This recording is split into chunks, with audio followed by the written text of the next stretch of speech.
من شرور أنفسنا ومن سيئات أعمالنا. من يهده الله فلا مضل له ومن يضلله فلا هادي له. وأشهد أن لا إله إلا الله وحده لا شريك له. وأشهد أن محمدًا عبده ورسوله صلى الله عليه وعلى آله وأصحابه وبارك وسلم. أما بعد، فأعوذ بالله من الشيطان الرجيم. بسم الله الرحمن الرحيم. ما كان محمد أبا أحد من رجالكم ولكن رسول الله وخاتم النبيين، وكان الله بكل شيء عليما. يا أيها الذين آمنوا اذكروا الله ذكرا كثيرا وسبحوه بكرة وأصيلا। আল্লাহ রাব্বুল আলামিনের শানে আমরা শুকরিয়া আদায় করছি, সকলে পড়ছি আলহামদুলিল্লাহ। আমার সাথে পড়ুন সুবহানাল্লাহ, আলহামদুলিল্লাহ, ওয়ালা ইলাহা ইল্লাল্লাহ, আল্লাহু আকবার, ওয়ালা হাওলা ওয়ালা কুওয়াতা إلا بالله العلي العظيم. سبحان الله وبحمده عدد خلقه ورضا نفسه وزنة عرشه ومداد كلماته.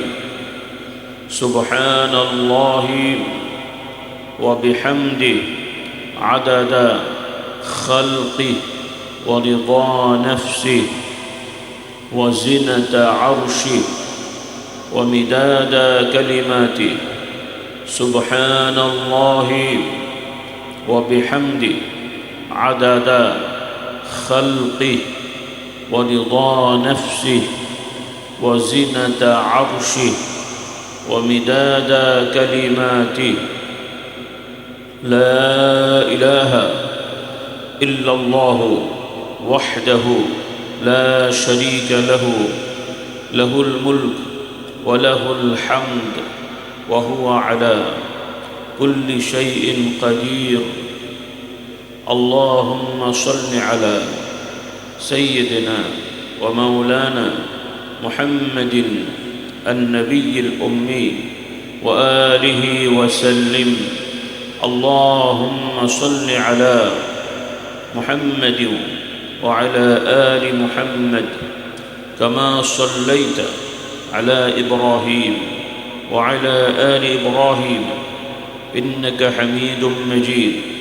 اللهم بارك على محمد وعلى آل محمد كما باركت على إبراهيم وعلى آل إبراهيم إنك حميد مجيد.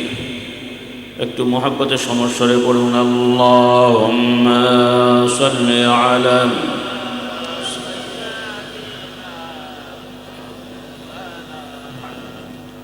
ওয়া আলা আলি সাইয়্যিদিনা মুহাম্মাদুন বাশারুন লাইসা কাল বাশারি ياقوت حجر ليس كالحجر. اللهم صل على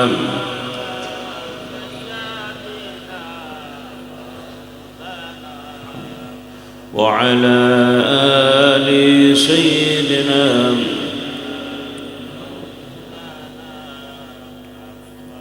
صلى الله عليه وعلى آله وأصحابه وبارك وسلم. الحمد لله. বেশ কয়েক বছর ধরে ধারাবাহিকভাবে আসতে হচ্ছে।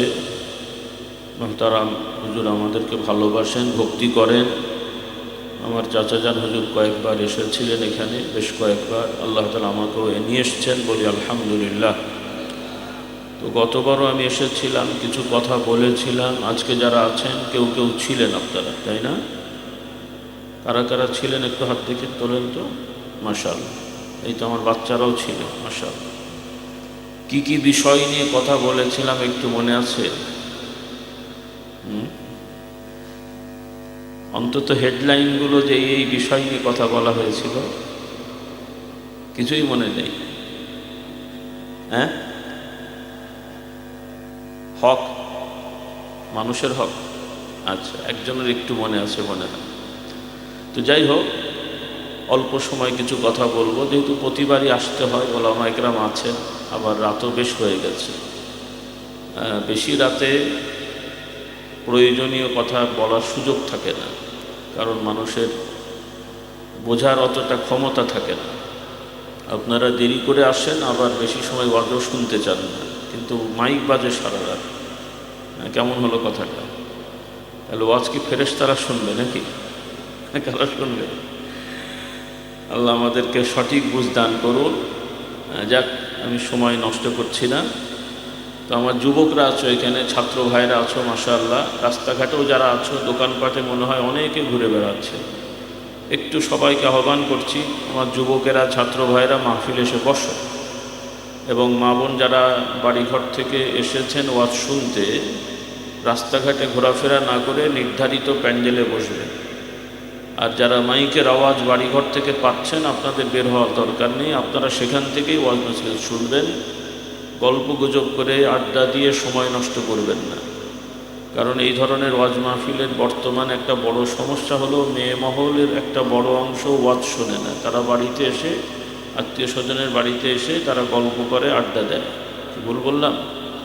হ্যাঁ, এটা খুব মারাত্মক বিষয়। এমনি তো ঈদের সময়, অন্য সময় আপনারা বেড়াতে আসেনি, তো এটা তো ওয়াজ মাহফিলকে কেন্দ্র করে আপনারা আসেন।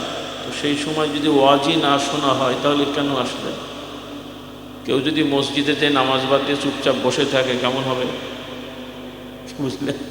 কাউকে যদি দেখেন জামাতের সময় মসজিদে ঢুকেছে, ঠিকই বারান্দায় বসে আছে, ওইদিকে জামাত হচ্ছে, কেমন হবে? লোকটাকে কি বলবেন? সুস্থ বলবেন না কি বলবেন? পাগল বলবেন না? তাহলে আমরা কি পাগল হব না ভালো হব?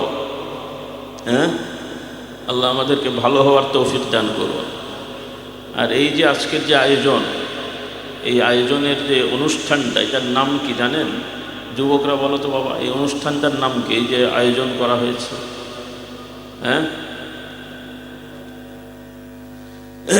শুধু ইসালে সওয়াব। হ্যাঁ, এইভাবেই অনেক জিনিস শুরু হয় একভাবে, কিন্তু পরবর্তীতে বিকৃত হয়ে আরেকভাবে হয়ে যায়। এখানেও আমি দেখতে পাচ্ছি, ভাইরা হয়তো বেখেয়ালে লিখে ফেলেছে, এখানে উর্দু ফার্সিটা বাংলায় লেখা হয়েছে। বিরাট মাহফিলে ওয়াজ দারজমনে ইসালে সওয়াব। কথাটা ভালো, কিন্তু আপনারা বোঝেন, এটা প্রথমত যেটা বাংলায় বর্তমানে লেখা হয় ওয়াজ মাহফিল, এটাই মাহফিলে ওয়াজ লেখা হয় উর্দু ফার্সিতে। ওয়াজ হচ্ছে উপদেশ, ওয়াজের বাংলা কি? উপদেশ, পরামর্শ, দিক নির্দেশনা, এটাকে আরবিতে ওয়াজ বলে। পুরো কোরআন শরীফটা আল্লাহ তাআলার পক্ষ থেকে সৃষ্টি জগতের জন্য ওয়াজ। বলুন সুবহানাল্লাহ। কোরআন শরীফের যে একটা বৈশিষ্ট্য, যে কোরআনের কাজ কি, মানে কোরআন দ্বারা আল্লাহ তাআলা আমাদেরকে কি দিয়েছেন। আল্লাহ তাআলা কোরআনের মাধ্যমে আমাদেরকে পরামর্শ, দিক নির্দেশনা, আইন, বিধান, সংবিধান, এগুলো আমাদের দিয়েছেন। বলি আলহামদুলিল্লাহ। কোরআনে অনেক বিষয় আছে।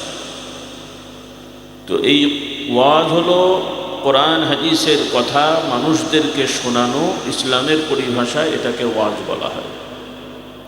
এই ওয়াজ করার জন্য এই আয়োজন। বলি আলহামদুলিল্লাহ। আর ইসালে সওয়াব, ইসাল মানে হলো পৌঁছানো, সওয়াব মানে যেটা সওয়াব আমরা বলি বাংলাতে, আরবিতে, অর্থাৎ আমরা যে নিয়ত করে কিছু কর্ম করলাম, আল্লাহ তাআলা আমাদেরকে প্রতিদান দেবেন, তিনি সন্তুষ্ট হবেন, তিনি যে প্রতিদান দেবেন এই প্রতিদানটাকে আরবিতে সওয়াব বলে। কি বলে? সওয়াব। তাহলে আমরা ভালো কাজ করলে আমরা আশা করি যে আল্লাহ তাআলা আমাদেরকে এই প্রতিদান দেবেন। আবার কিছু কিছু ভালো কাজ আমরা করে নিয়ত করব যে আল্লাহ তাআলা যেন এই আমলের সওয়াব প্রতিদান আমাদের বাবা দাদা নানা নানি অথবা যে কোনো ঈমানদার নিয়ত করছি আল্লাহ তাকে যেন দান করেন। এই নিয়ত করলে আল্লাহ তাআলা কবুল করলে তারাও এই সওয়াব পেয়ে যায়। সুবহানাল্লাহ বললেন না? কথাটা বোঝেননি। একটা হলো আপনি 2 রাকাত নামাজ পড়েছেন, সওয়াব পাবেন। তবে নামাজের সব আরেকজনকে নিয়ত করা যায় না। কিন্তু হজ, উমরা, দান খয়রাত করা, এই ধরনের ইবাদতে একদিকে যিনি করবেন তিনি আশা করবেন আমি সওয়াব পাবো, আর একদিকে তিনি নিয়ত করবেন যে আল্লাহ আমি হজ করলাম, এই হজের সব আমার আব্বাকে দান করেন, আমার আম্মাকে দান করেন, অথবা একজন ঈমানদার নাম ধরলেন তাকে দান করেন। তাহলে হজ করলেন আপনিও সওয়াব পাবেন, ওই ঈমানদারও সওয়াব পাবেন। হ্যাঁ, তাহলে এই আয়োজনে যেমন আমরা তওবা ইস্তেগফার জিকির আজকার করি, এরপরে কিছু মেহমানদারি খানার ব্যবস্থা আছে যেটাকে আমাদের গতানুগতিক ভাষায় তাবাররুক বলে। মূলত এটা খাবার। তো আল্লাহ তাআলা বরকত দেবেন এই আশা করা হয়, এজন্য তাবাররুক বলে আর কি। তো আসলে খাবারই হালাল যদি আপনি করেন, হালালভাবে বাড়িতে যেটা খান ওইটার মধ্যেও বরকত আছে। বলুন সুবহানাল্লাহ। আর আল্লাহ না করুক যদি এই মজলিসের মধ্যে হারাম ঢুকে যায় তাহলে কি বরকত পাওয়া যাবে নাকি? আল্লাহ আমাদেরকে হেদায়েত দান করুন। তাহলে এই মানুষদেরকে খাওয়ানো এটাও একটা ভালো কাজ, সওয়াবের কাজ।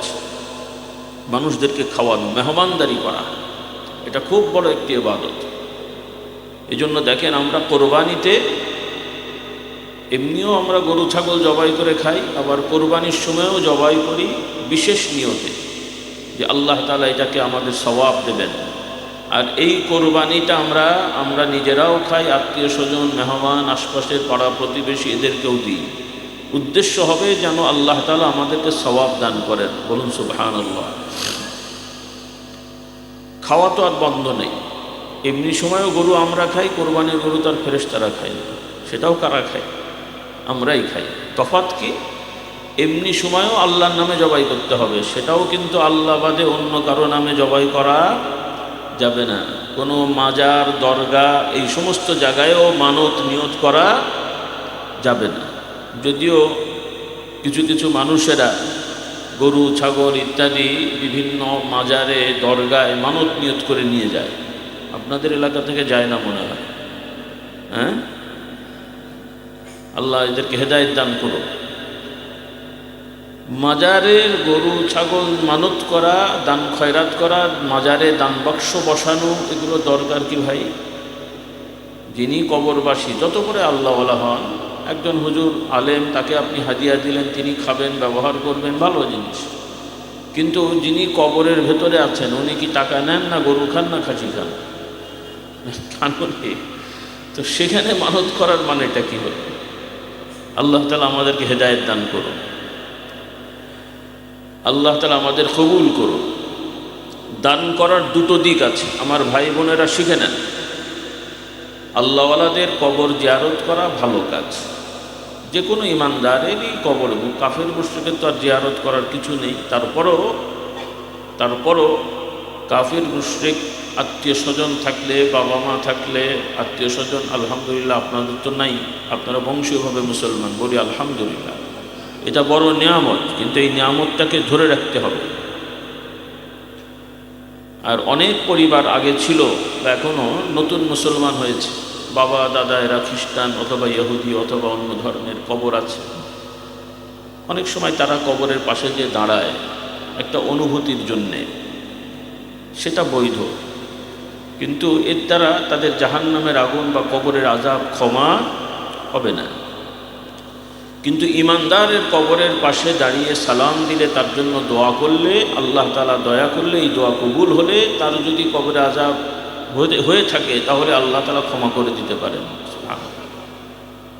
আর যদি সে নেককার হয় তাহলে তার জন্য দোয়া করলে, কবর জিয়ারত করে কবরবাসীর জন্য দোয়া করলে তার সম্মান মর্যাদা আল্লাহ তাআলা বাড়িয়ে দেন।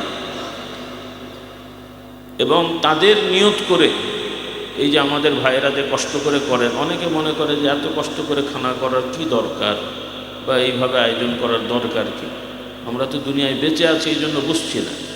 কিন্তু এই যে নেক আমল করে আমরা যে দোয়া করছি, আমাদের কবরবাসী যারা আল্লাহওয়ালা মানে ইমানদার, তারা আমাদের দোয়ার বদৌলতে আল্লাহ তাআলা যখন তাদেরকে রহমত দেন তারা অনেক খুশি হন।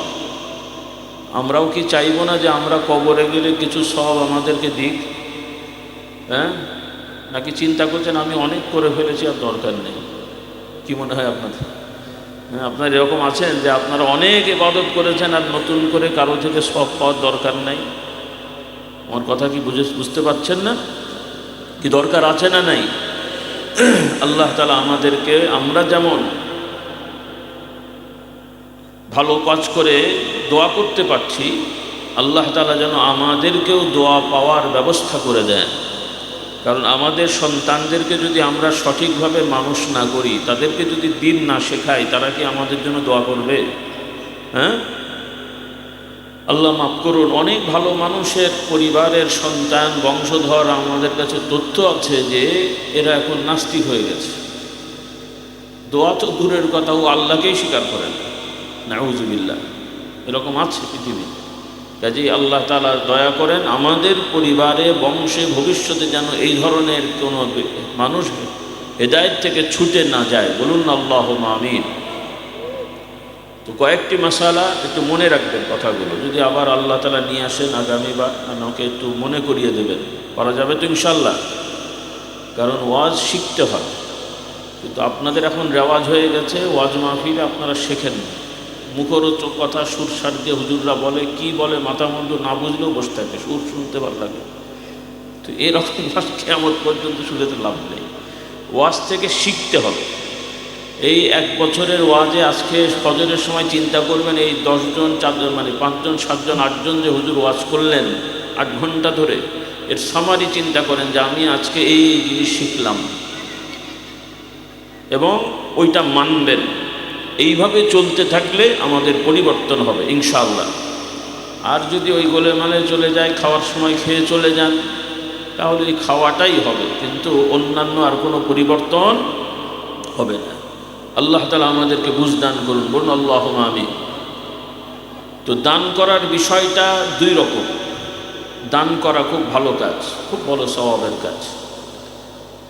আল্লাহর রাস্তায় অনুদান দেয়া, মসজিদে মাদ্রাসায় গরিব অসহায়কে অনুদান দেয়া, এছাড়াও মেহমানদারি করা, এগুলোর উসিলায় আল্লাহ তাআলা গুনাহ ক্ষমা করে দেন, আমল নামা আল্লাহ তাআলা সওয়াব দ্বারা ভরপুর করে দেন, এবং বিপদ আপদ আল্লাহ তাআলা কাটিয়ে দেন। বলুন সুবহানাল্লাহ। এটার সহজ বা সবথেকে উত্তম রাস্তা হলো দান করে দোয়া করা। কি করে দোয়া করা? আপনি 500 টাকা দিলেন, 1000 টাকা দিলেন, দিয়ে নিয়ত করলেন আল্লাহ আমি 500 টাকা 1000 মসজিদে মাদ্রাসায় বা ওয়াজ মাহফিল ইসালে সবে দিলাম, এর ওসিলায় আমাকে রহমত দেন, বরকত দেন, বা আমার এই সমস্যা দূর করে দেন, আমার সন্তান হয়নি সন্তান দেন, ইত্যাদি ইত্যাদি। এটা হলো সবথেকে ভালো জিনিস। আর আরেকটা জিনিস আমাদের সমাজে বেশি চালু, সেটা হলো আগে দেবে না, আগে সে শর্ত দেয় যে আমার যদি এই কাজটা হয় তাহলে আমি দিলাম। আছে না নাই? কেমন হলো জিনিসটা? মানে আল্লাহকে বলছেন আল্লাহ আমার তো ছেলে হয়নি, যদি হয় তাহলে একটা গরু দেবো, আর না হলে কি? কেমন হলো এখন বলেন দেখি? মানে আল্লাহর সাথে যদি এরকম কন্ডিশন হয় যে আল্লাহ আপনি দিলে দেবো, না হলে হবে না, যুক্তিটা কেমন হলো? ভালো হলো? তারপরও যুক্তিতে এটা ঠিক হলো না, কিন্তু আল্লাহ তাআলা এটাকে বৈধতা দিয়েছেন। আল্লাহ নবী বলছেন যে আল্লাহ তাআলা এটাকে বৈধতা দিয়েছেন, কারণ আল্লাহর বান্দাদের মধ্যে অনেক রকম বান্দা আছে, তো কিছু বখিল বান্দা আছে, কৃপণ। তো আল্লাহ এই কৃপণদের থেকে কিছু বের করার ব্যবস্থা করে দেন। সুবহানাল্লাহ। হ্যাঁ, তাহলে আমরা কি বখিলি দান করব নাকি উদার হয়ে দান করব? উদার হয়ে দান করা আগে করে দোয়া করা, আর বখিলি দান হলো যে আমার হলে দেবো, হলে দেবো, এটা মানত বলে। আর সেটাও হতে হবে আল্লাহ সঠিক পথে মসজিদ মাদ্রাসায় গরিব অসহায় এতিমখানায় বা এতিম মানে অসহায় ব্যক্তি এদেরকে, কিন্তু কোনো দরগা মাজারে না। কারণ দরগা মাজার মানত নিয়ত বা এগুলোর জিনিস না। ওখানে ভালো মানুষ আছেন, আল্লাহওয়ালা শুয়ে আছেন, কবরে আছেন, তার জন্য দোয়া করবেন। দোয়া করলে বরকত পাওয়া যায়। দোয়াটা এমন জিনিস, আপনি যদি কারো জন্য কল্যাণ চান আল্লাহর কাছে, রাসূলুল্লাহ সাল্লাল্লাহু আলাইহি সাল্লাম বলেন, কেউ যদি কোনো ইমানদারের জন্য দোয়া করে তার কল্যাণার্থে, আল্লাহ তাআলা তার জন্য ফেরেশতা নির্ধারিত করে দেন। ওই ফেরেশতারাও তার জন্য বলতে থাকে যে হে আল্লাহর বান্দা, তোমার জন্য তুমি যা ওর জন্য চাইলে তোমার জন্য আল্লাহ তাআলা রহমত বরকত দান করুন। আপনি আরেকজনের জন্য বললেন, নিজের জন্য যদি ভুলেও যান তাও আল্লাহর রহমতের ফেরেশতারা আপনার জন্য দোয়া করবে, আর আল্লাহ তাআলা তো দেখছেন। সুবহানাল্লাহ। এই জন্য দোয়াতে কখনোই আমরা বখিলি কৃপণতা করব না। রাজি আছি ইনশাআল্লাহ? আল্লাহ তাআলা আমাদেরকে তৌফিক দান করুন। তো আমি কথা প্রসঙ্গে বললাম এজন্যে, আমার ভাইয়েরা আছেন, মা বোনেরাও শুনছেন দেখছেন অনেকেই, আপনাদের অনুরোধ করব যে এই ওয়াজ মাহফিল ইসালের সওয়াবটাকে বোঝার চেষ্টা করবেন। এটা বাৎসরিক উৎসব অনুষ্ঠান, হই হই হবে, খাওয়া দাওয়া হবে, একটু গল্পগুজব হবে, এই ধরনের চিন্তা করলে এটা ভুল হবে রে বাবা। আল্লাহ আমাদের হেদায়েত দান করুন। এই মাহফিলকে উপলক্ষ করে আপনারা আসবেন, বসবেন, ওয়াজ শুনবেন, তাওবা ইস্তেগফার পড়বেন, সারা বছরের একটা প্রস্তুতি নিয়ে নেবেন এবং গাইডলাইন নিয়ে নেবেন। কি রাজি আছি ইনশাআল্লাহ? আল্লাহ তাআলা আমাদেরকে তৌফিক দান করুন, আল্লাহুম্মা আমিন। তো শুরুতে আমি আমার যুবকেরা, ছাত্র ভাইরা যারা আছো এবং ছাত্র ভাই বোন যারা রয়েছে, তোমাদের জন্য কয়েকটি কথা মনে করে দিচ্ছি। মাশাআল্লাহ, তোমরা অনেক আবেগ নিয়ে, উদ্যোগ নিয়ে এই মাহফিলে এসে বসেছ। এখান থেকে তোমাদেরকে শিক্ষা নিতে হবে, কারণ অধিকাংশ তোমরা যারা স্কুল কলেজে পড়ো, স্কুল কলেজে যে সিলেবাস, যে পাঠ্যপুস্তক, সেখান থেকে ইসলাম শেখার খুব একটা সুযোগ নাই।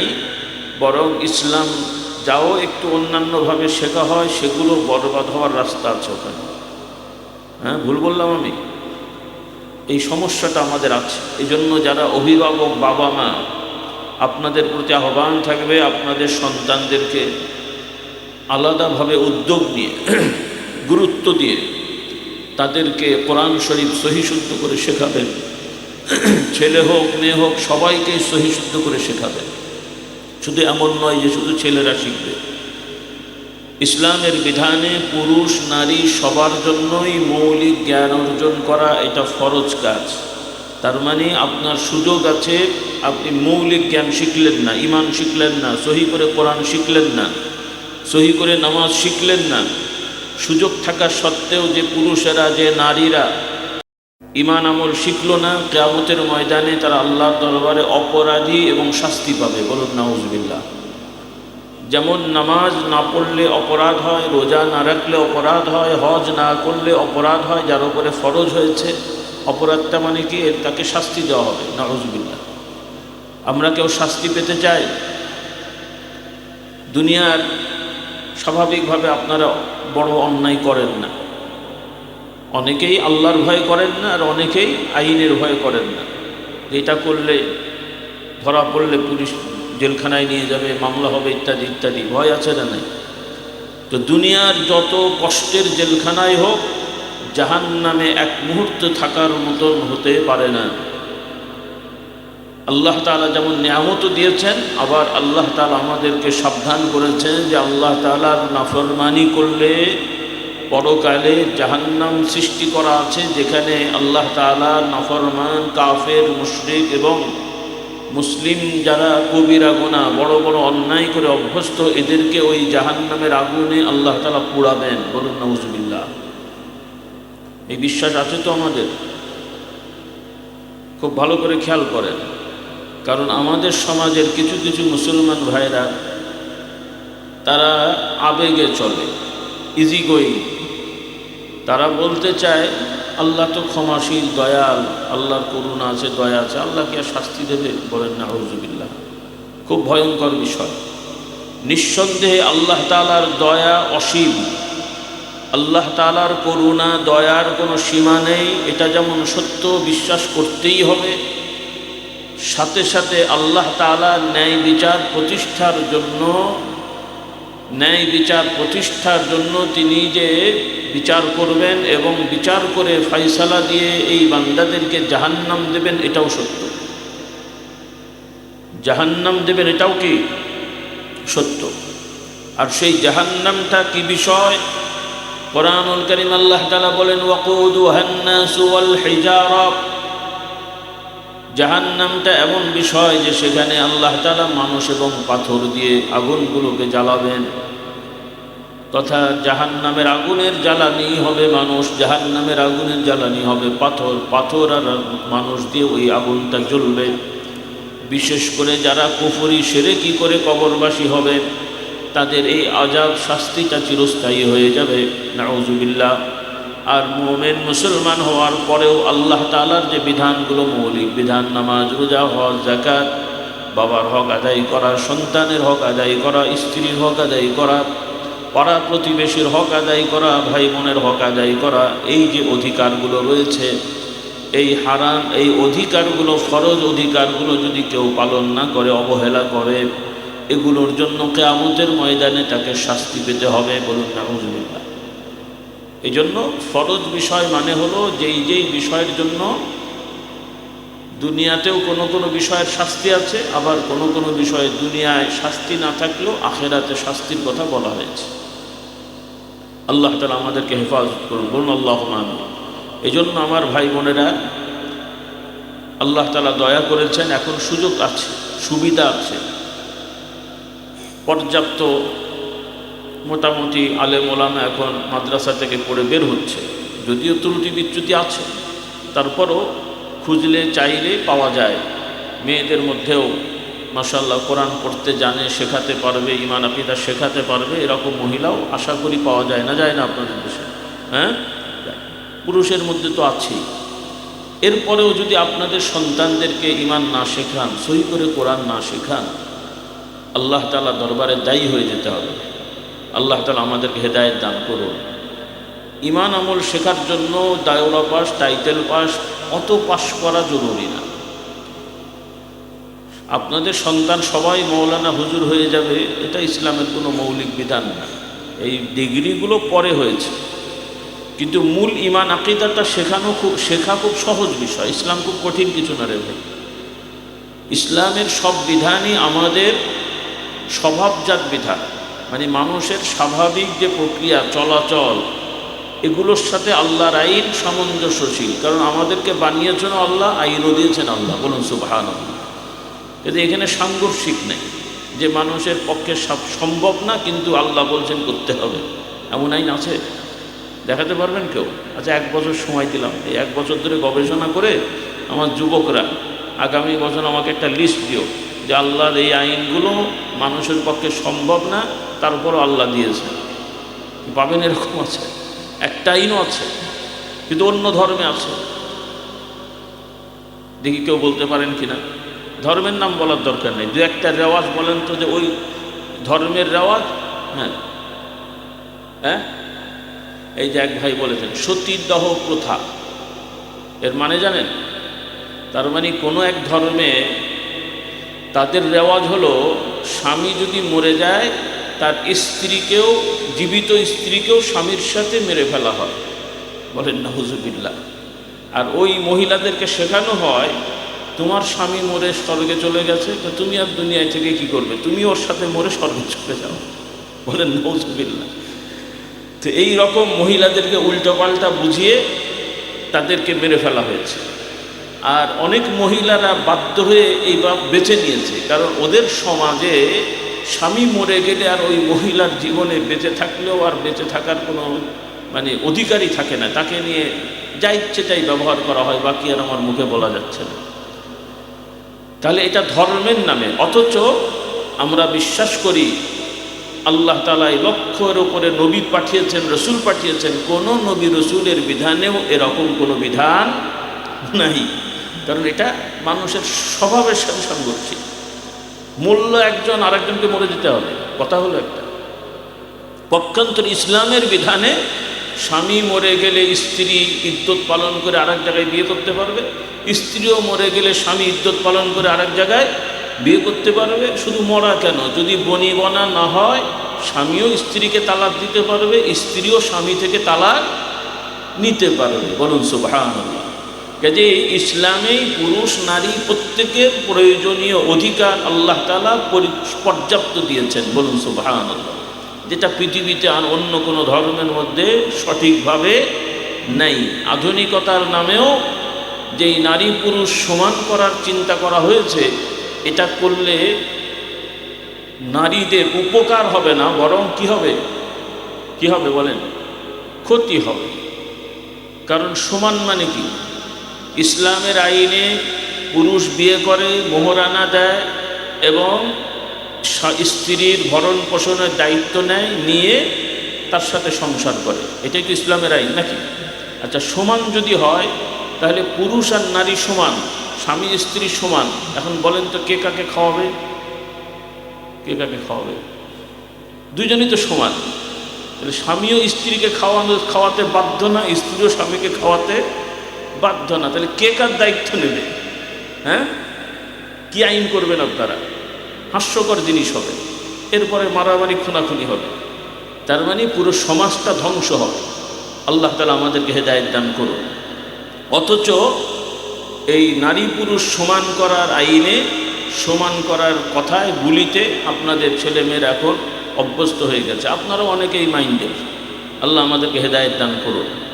পুরুষ পুরুষ, নারী নারী। নারীকে নারীর অধিকার দিতে হবে, পুরুষকে পুরুষের অধিকার দিতে হবে। নারীকে নারীর দায়িত্ব পালন করতে হবে, পুরুষকে পুরুষের দায়িত্ব পালন করতে হবে। পুরুষ নারী হয় না, নারীও পুরুষ হয় না। কিন্তু বর্তমানে আন্তর্জাতিকভাবে নতুন শয়তানি চালু হয়েছে যে মানুষ সৃষ্টিগতভাবে মানুষ, সে বুদ্ধি হওয়ার পরে সে যদি চায় পুরুষ হবে, না হলে নারী হবে, দায়ী থাকুক। মানে একটা পুরুষ সে যদি কোর্টে যেয়ে বলে আমার মনে হচ্ছে এখন থেকে আমি নারী হলে ভালো হয়, আমি নারী হতে চাই, কোর্ট বলবে আচ্ছা আপনি নারী, বলেন নাউজুবিল্লাহ।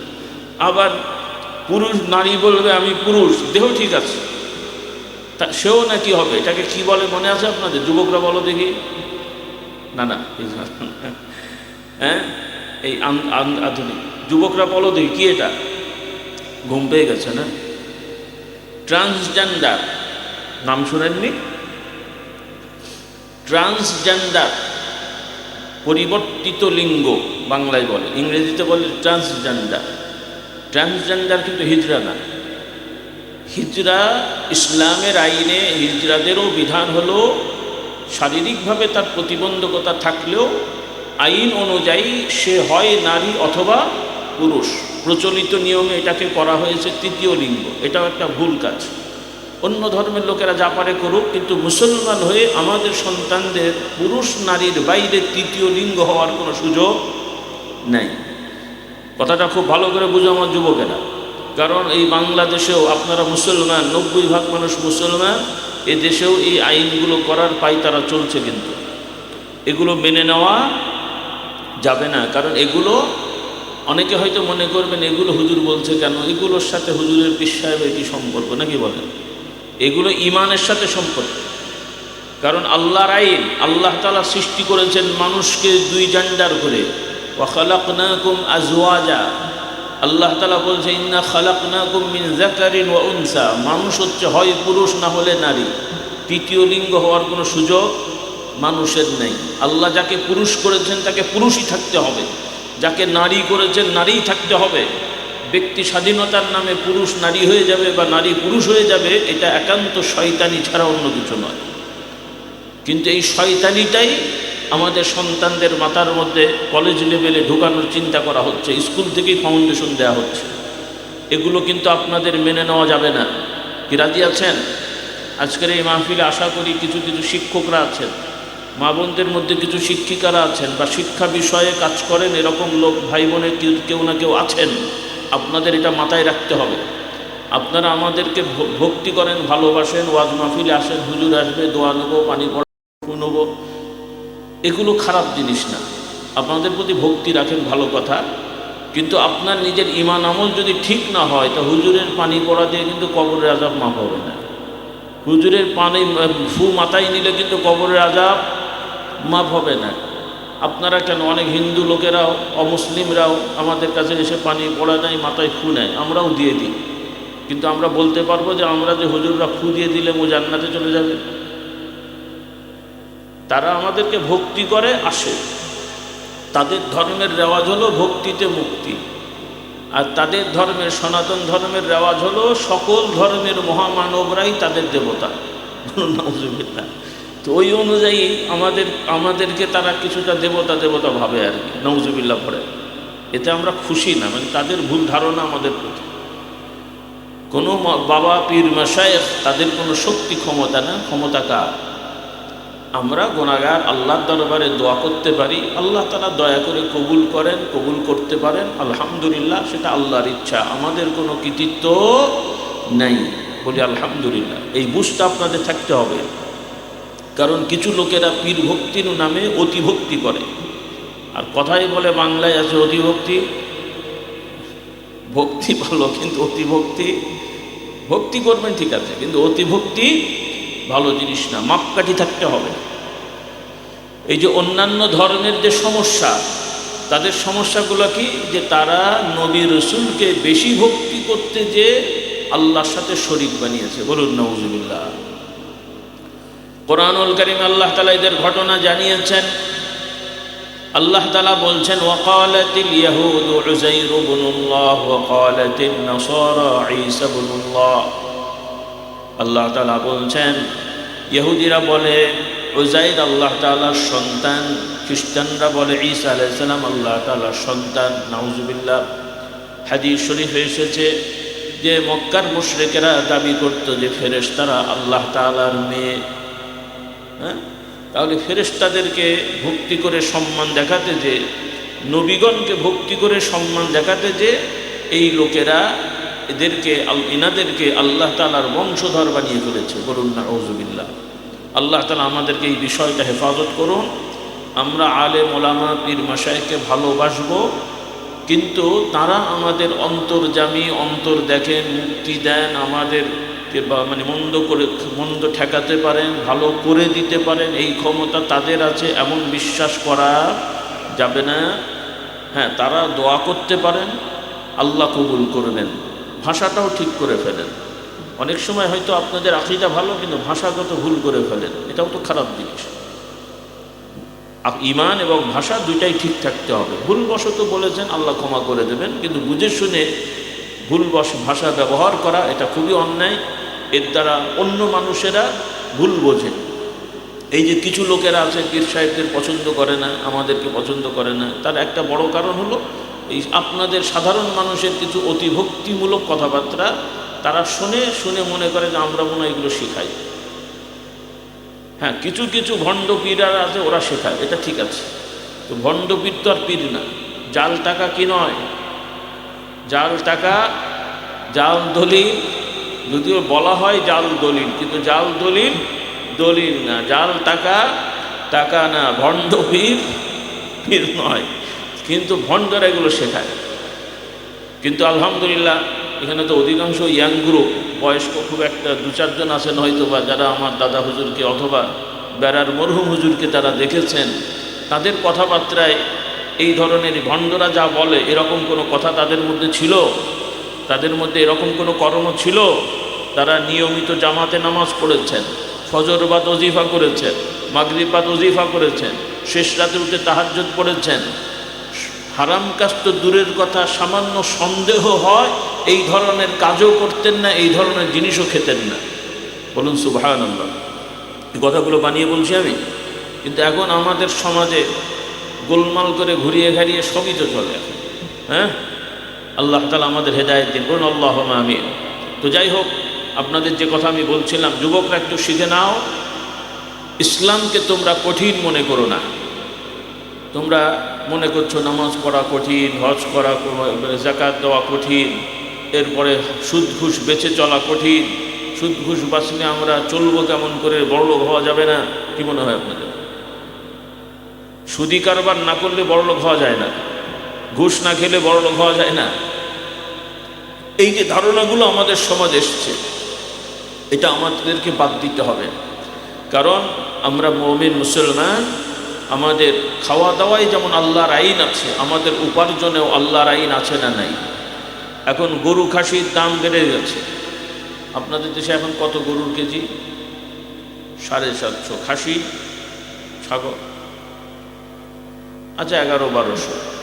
আল্লাহ মাফ করুন, যদি আপনারা দেখেন হঠাৎ করে আপনাদের এই বেড়া এলাকায় খুব সুন্দর করে একটা নতুন দোকান হয়েছে, সেই দোকানে সাইনবোর্ডে যে সুলভ মূল্যে শুয়োরের গোশত পাওয়া যাচ্ছে, কে কে কিনবেন? কথা বলছে না। যুবকরা কিনবে মনে হচ্ছে। হ্যাঁ, কম দাম দেবে। খাসি যদি 1200, এটা মনে করেন 500 অথবা আরও কম। কেউ কিনবেন? কেন কিনবেন না? হ্যাঁ, আপনারা খান না হারাম, কিন্তু পৃথিবীর উন্নত বিশ্বের বড় বড় দেশের লোকেরা খায় না? আমেরিকার লোকেরা শুয়োর খেয়ে রকেট বানিয়ে ফেললো, তারপরে ফ্রান্সের লোকেরা কি বলে আপনার শুয়োর খেয়ে, বোতল খেয়ে, মদ খেয়ে নওজুবিল্লাহ স্যাটেলাইট বানিয়ে ফেললো। তা আপনারা মনে হয় ন্যাংটা ঘুরলে আরও কিছু বানাতে পারবেন নাকি? ওরা কি শুয়োর খেয়ে রকেট বানিয়েছে? হ্যাঁ, মাতাল হয়ে স্যাটেলাইট বানিয়েছে? ওগুলো ওদের রেওয়াজ। ওরা জাগতিক উন্নতি করেছে, সামাজিকভাবে তারা কর্মঠ, অলস না। অমুসলমানদের উন্নত বিশ্বের লোকেরা, তারা হয়তো ইসলামের ঈমান আনে না, ইসলামের ইবাদত বন্দেগী করে না, কিন্তু সামাজিক অনেক নিয়ম কানুন তারা ইসলামের আইন মানে, যার কারণে তারা সামাজিকভাবে উন্নত হয়ে গেছে, যেটা মুসলমানদের মধ্যে কমে গেছে। নাই বলবো না, খুবই কম। আল্লাহ তাআলা আমাদের হেদায়েত দান করুন। কারণ আমাদের সমাজের মানুষেরা অলস। আপনারাই বলেন, আপনাদের ছেলেমেয়েরা, অনেক ছেলেরা বিশেষ করে, অনেকে আছে না এমএ বিএ পাশ করে খামাখালি ঘুরে বেড়ায়, চাকরি করতে চায় না, কর্ম করতে চায় না, আছে না নাই? কিন্তু ওই সমস্ত দেশে কর্ম করতে না চাওয়া মানুষের সংখ্যা খুব কম। বেশিরভাগ যুবকেরাই ইন্টার পাস করার পরেই কাজ করার একটা স্পৃহা আছে, এবং সরকার কর্তৃক বিভিন্ন ব্যবস্থাপনা আছে, ওখানে বেকার সমস্যাটা খুব কম, মানুষ কর্ম পেয়ে যায়। আর একান্ত কেউ বেকার থাকলে বা থাকতে চাইলেও তার জন্য রাষ্ট্রীয়ভাবে সুযোগ সুবিধা আছে, বেকার ভাতা দেয়া হয়। তো আপনাদের তো ভাতা দেওয়া দূরের কথা, চাঁদাবাজি করে তো সাইজ করে দিচ্ছে। কি বল? আল্লাহ হেদায়েত দান করুন। কাজেই এই পরিবর্তন করতে হবে। রাজি আছেন ইনশাআল্লাহ? সব অন্যের দোষ দিলে হবে না, আপনাদেরকে সামাজিকভাবে জোরালো আন্দোলন গড়ে তুলতে হবে। যে দলেরই আপনি হন, আপনারা জোরালোভাবে একত্রিত হন, সব দলের ভালো মানুষরা একদল হয়ে যান। পারা যাবে না? বাংলাদেশে যতগুলো রাজনৈতিক দল আছে, কোনো দলেরই সবাই খারাপ সবাই ভালো তা বলা যায় না, ভালো মন্দ মিক্সড। ভুল বললাম আমি? এখন আমার অনুরোধ যে আপনারা যতগুলো দল আছেন, সব দলের ভালো লোকগুলো একদল হন। পারা যাবে না? এই সব দলের ভালো লোকরা যদি একদল হয়ে দুষ্টগুলোকে দমন করেন, তাহলেই শান্তি পাওয়া যাবে। তা না হলে ই দল ও দল টানাটানি করে শান্তি পাওয়া যাবে না। একটা গরু চোর আর একটা ছাগল চোর আর একটা মুরগি চোর, কে ভালো? হ্যাঁ, মুরগি চোর বলছে আমি ভালো, কিন্তু মুরগি চোরের কারবারটা কি? ও ছাগল চুরি করতে, গরু চুরি করতে গেছিল, কিন্তু অত বড় গরু টানতে পারেনি বলে মুরগি নিয়ে চলে এসছে। কথা বল, কাজেই কেউই ফেরেশতা না। এই চোর থেকে সমাজ মুক্ত করতে হবে। রাগ করলো মনে হয় বাবা, আপনাদের বলিনি আমি। হ্যাঁ, সব ভালো মানুষ এক হবেন। রাজি আছেন? কথাও বলছে না।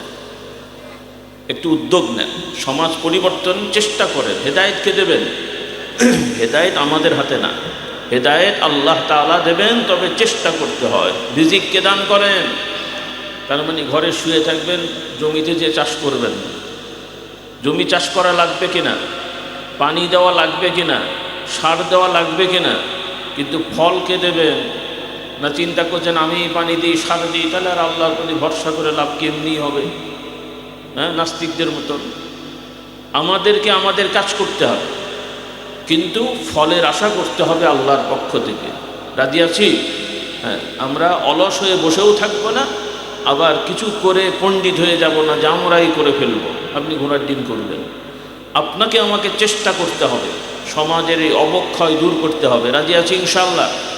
আল্লাহ তাআলা আমাদেরকে তৌফিক দান করুন, আল্লাহুম্মা আমিন। তো আমার ভাই বোনদের বলতে চাই, আজকে তো আমি চেহারা দেখছি, আমি গায়েবী খবর জানি না, কিন্তু চেহারা দেখলে তো একটা অনুভব হয় আপনাদের অবস্থাটা কি, মানে আমাদের এই যুবকদের অবস্থাটা কি দেখলে বোঝা যায় না। তো আমার অনুরোধ, আগামী বছর আমরা যদি আল্লাহ তকদিরে রাখেন আসতে পারি, একটু আমরা পরিবর্তন দেখব, বলি ইনশাল্লাহ। আজকে অনেক যুবকদের মাথায় দেখলাম টুপি নাই, দুর্ভিক্ষ এসেছে। আমার যুবকেরা 2000 টাকার জুতো কিনতে পারলেও 200 টাকার টুপি কিনে পয়সা পায়নি, তাই তো নাকি? কথাও বলছে না। হ্যাঁ, টুপি কেনা যাবে তো ইনশাল্লাহ, তবে নামাজ বাদ দিয়ে টুপি পরে ঘুরলে হবে? হ্যাঁ, আমরা আশাবাদী আগামী বছর এই মাহফিলে যাদের দেখব সবাই টুপিওয়ালা দেখব। আর নামাজ তো পড়বেনি, আমার যুবকরা নামাজ পড়বে তো ইনশাল্লাহ।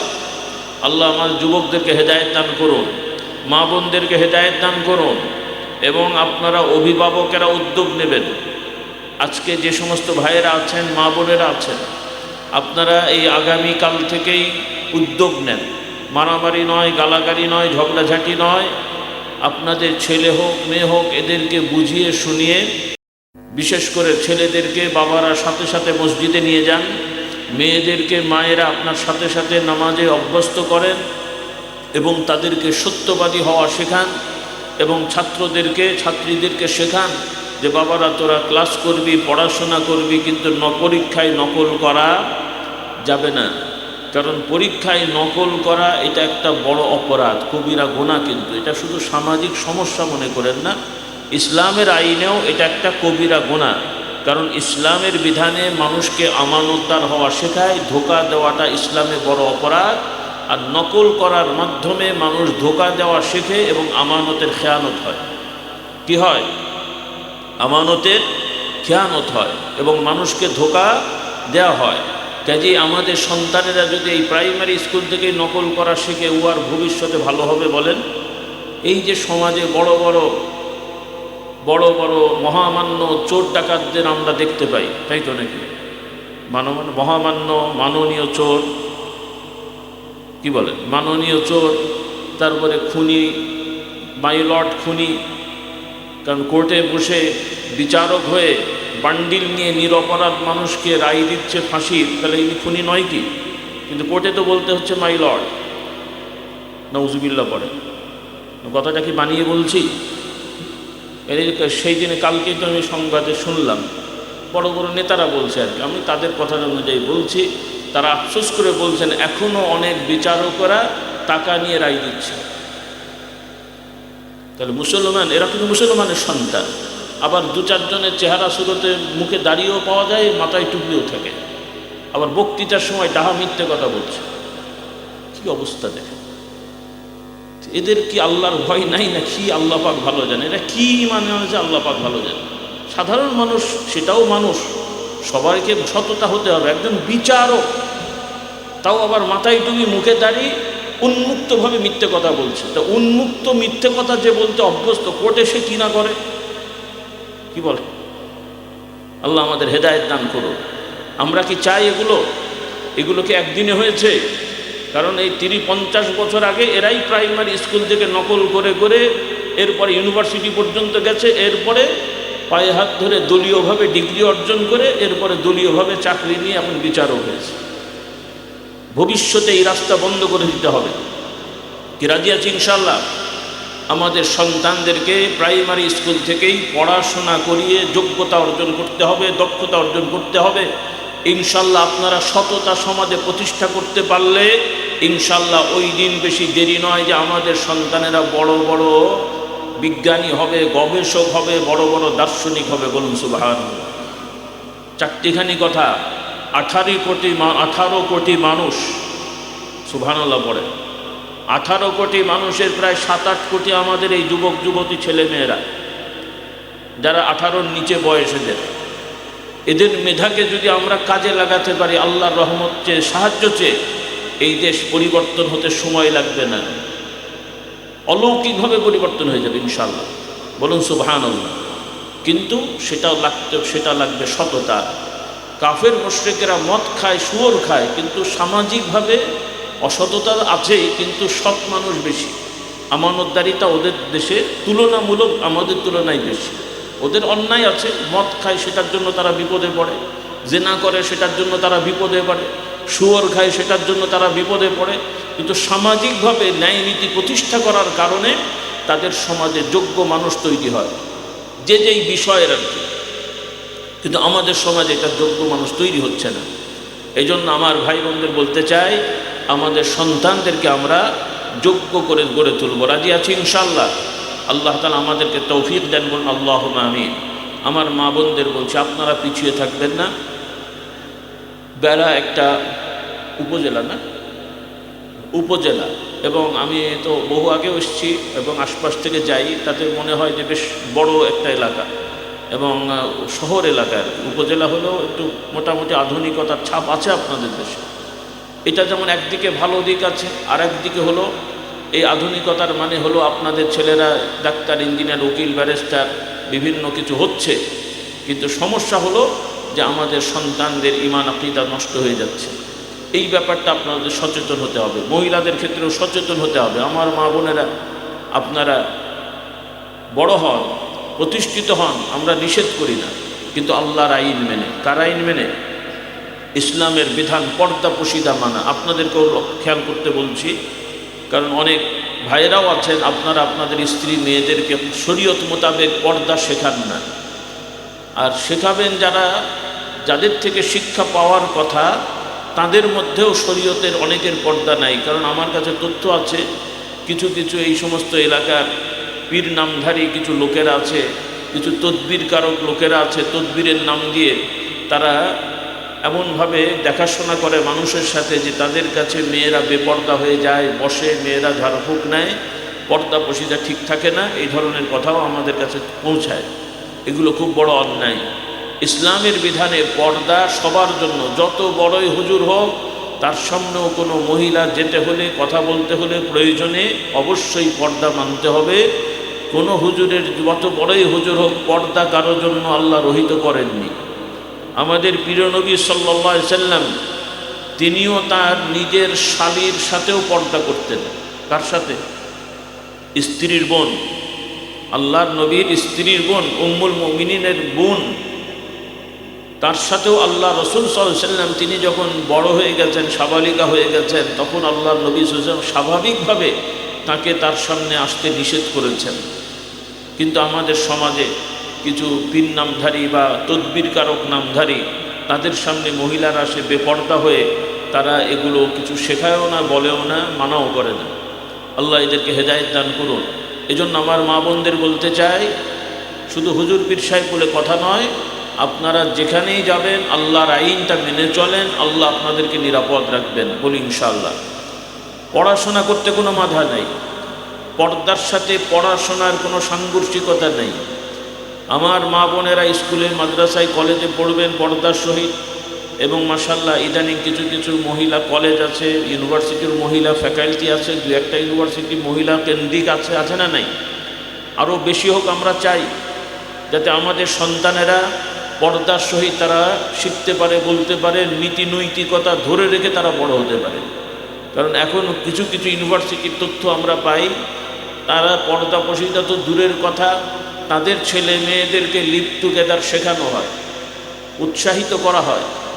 আবার কোনো এক শয়তান সে আবার বলছে যে নাউজুবিল্লাহ, তার ভাষ্য অনুযায়ী যে ইনশাল্লাহ লিভ টুগেদার এদেশে সহজ হয়ে যাবে। কি বুঝলে? যেখানে সেখানে সুবহানাল্লাহ ইনশাল্লাহ লাগালেই ধার্মিক হয়ে গেলেন নাকি? যদি সে এইভাবে চলে তো ঈমান নষ্ট হয়ে যাবে। কারণ স্পষ্ট একটা হারাম কাজকে সে উৎসাহিত করছে আল্লাহর নাম দিয়ে। কেউ যদি বিসমিল্লাহ বলে শুয়োর খায়, খুব ধার্মিক তো নাকি? হ্যাঁ, তবে সুদ খেলে সমস্যা নেই। হ্যাঁ, এই তো সামনে রমজান আসবে, অনেকে ইফতার খাবেন। রমজানের দিন একটু ভালো ইফতার না খাইলে কি আর রোজা ঠিক হয়? সেই জন্য দেখা যাবে বেতন যা পায় তার 3 গুণ টাকা দিয়ে ইফতার কিনে নিয়ে আসে। টাকা পেল কোথায়? ওই সরকারি বেসরকারি যে কোম্পানিতে চাকরি করে ওখান থেকে সাইজ করে, আর ওই টাকা নিয়ে, হ্যাঁ, ওই টাকা নিয়ে এসে মদিনা রাজুয়া খেজুর নিয়ে এসে খায়। মাশাআল্লাহ, নাউজুবিল্লাহ পড়ে। চুরি করা টাকা দিয়ে মদিনার খেজুর খেলে অনেক বরকত নাকি? হ্যাঁ, কিন্তু বাংলাদেশে এগুলো চলছে। চুরি করা টাকা নিয়ে ভিআইপি প্যাকেজে হজ করতে যায়, 18 লাখ টাকা খরচ করে, 19 লাখ টাকা খরচ করে ভিআইপি প্যাকেজ। বলেন নাউজুবিল্লাহ। হ্যাঁ, আপনার হালাল টাকা দিয়ে আপনি কোটি টাকা খরচ করেন, আমাদের কোনো আপত্তি নেই, ওটার ক্ষেত্রে আপত্তি নেই। কিন্তু আমরা স্মরণ করিয়ে দিই, জনগণের টাকা বা অন্যের টাকা আত্মসাৎ করে যতই হজ করা হোক আর লাব্বাইক বলা হোক, যতই রোজা নামাজ করা হোক, আল্লাহ তাআলা এগুলো কবুল করেন না। আপনি কি চান? আল্লাহর কাছে কবুল হওয়া। আপনাকে হজ করা আপনার সাধ্যে নাই, কে বলে যে আপনাকে হজ করতে? আপনার সাধ্যে নাই, হজ করার তো দরকার নেই আপনার। আপনি আল্লাহর বান্দা হন, রিক্সা চালক, ভ্যান চালক, দিনমজুর, ঘরের বউ, আপনি জীবনটা আল্লাহর পথে পরিচালিত করেন।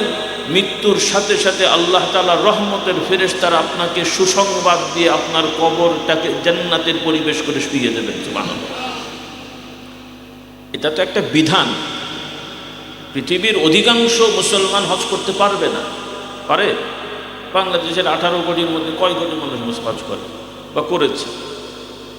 অনেক বড় বড় আল্লাহওয়ালা বুজুর্গরা হজ করতে পারেন না। হজ তো নিঃসন্দেহে আগ্রহ থাকবে, আমরা যাব, কাবা শরীফ যাব, মদিনায় যাব, কার না আগ্রহ নেই। কিন্তু সাধ্যের বাইরে হালাল উপার্জন ছাড়া যাওয়ার কোনো দরকার নেই। আল্লাহ তাআলা আমাদেরকে এই বুঝগুলো দান করুন। কারণ ভাইয়েরাও, এই বুঝগুলো ঠিক না হলে আমরা না দুনিয়ায় উন্নতি হতে পারবো, না আখিরাতে মুক্তি পেতে পারবো।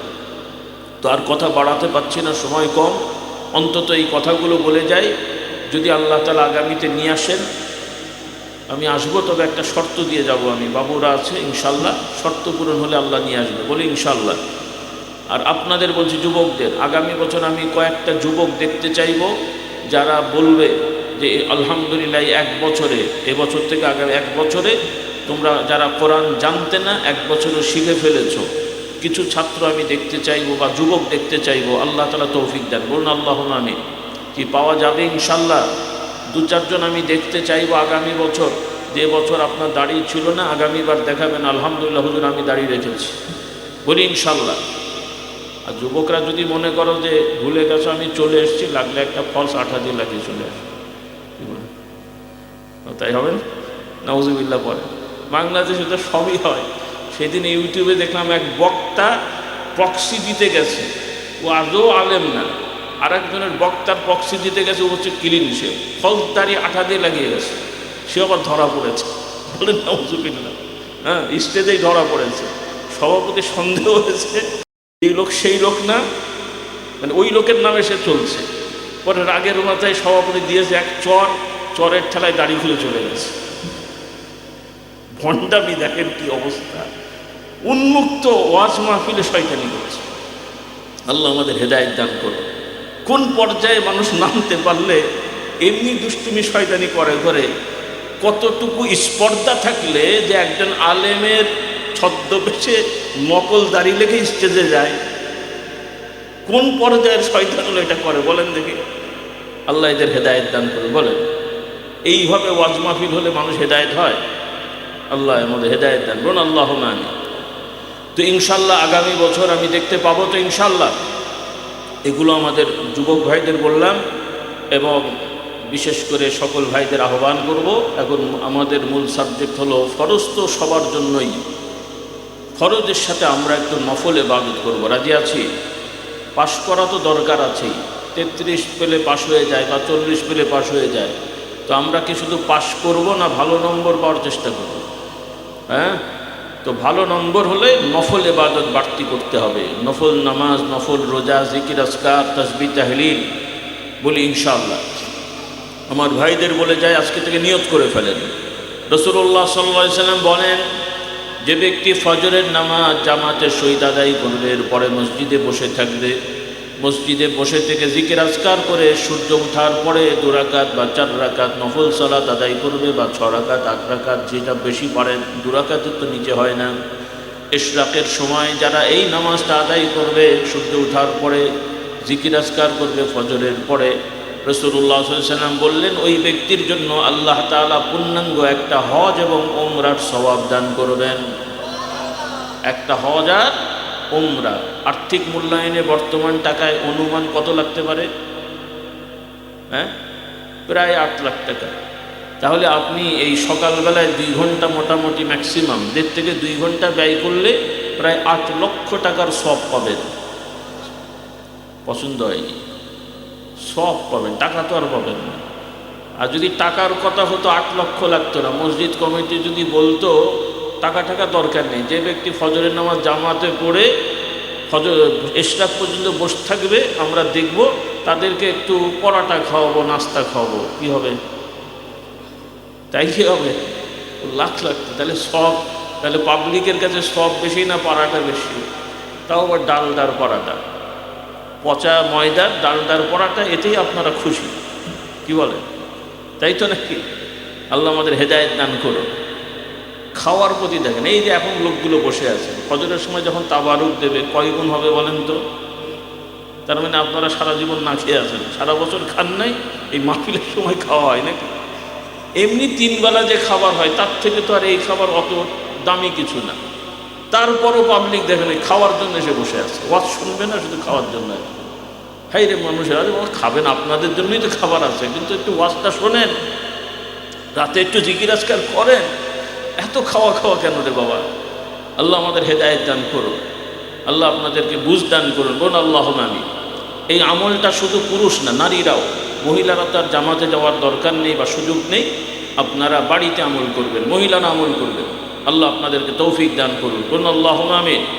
মা বোনেরা, আপনারা নিজেদের অবস্থানটা বুঝবেন। আমি আর আজকে সময় নিচ্ছি না, যা যা বিষয় নিয়ে আজকে বলেছি আগামীবার মনে রাখবেন, এখন নোট রাখেন, আগামীবার আমি শুনতে চাইব। যদি আপনারা কিছু লোক অন্তত বলতে পারেন তাহলে আমি ওয়াজ করব, না হলে আমিও আন্দোলন করলাম বয়কট, যা ওয়াজ করব না। সবাই বয়কট করেন, আমারও তো একটা কিছু করার আছে।